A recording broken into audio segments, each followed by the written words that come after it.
You know, the Minecraft community is usually all about creativity and fun, but there's a side to it that's pretty messed up. I want to share a story about two guys, Vasko and Julian, who started a company called Minecom. At first, they seemed like a solid team. They had big dreams and were making a name for themselves. But things took a turn for the worse pretty quickly. Julian, who was supposed to be the reliable partner, started doing some really shady stuff. He began scamming clients, and honestly, it was hard to watch. Vasko, who had been trying to keep things above board, eventually got pulled into Julian's chaos.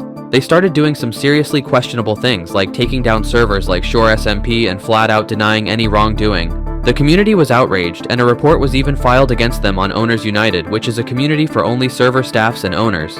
Fun fact, the report is still present till today. Eventually, Vasko reached his breaking point. He couldn't handle Julian's antics anymore and decided to split. Julian vanished from the Minecraft scene, leaving Vasko to pick up the pieces. Instead of learning from all the drama, Vasko launched a new agency called XCOM. I joined him as a partner, hoping maybe he had turned a new leaf, but I quickly realized I had made a mistake. From day one, Vasko was back to his old tricks, scamming people again. One of the first servers he targeted was Creaking SMP, which struggled to make any money because it was a purely vanilla experience. I thought working with Vasko would be a good experience. Instead, it turned into constant arguments. Vasko never listened to my ideas and would just ghost me when I tried to talk things out. It was so frustrating, especially when big clients like Apple MC and Mindwave started to express their dislike for him. Eventually, I couldn't take it anymore and decided to walk away.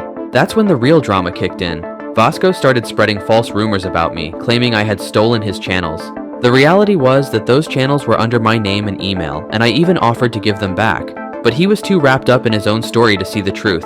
It's a wild ride, and it just goes to show that even in a community built on creativity and collaboration, there can be some pretty dark secrets hiding just beneath the surface. I recommend not dealing with Vasko or Julian, and be aware of who you choose for marketing. If you're in need of high-quality marketing, create a ticket at my agency with the information on screen. I'm sorry for anyone who were affected by Vasko's and Julian's acts.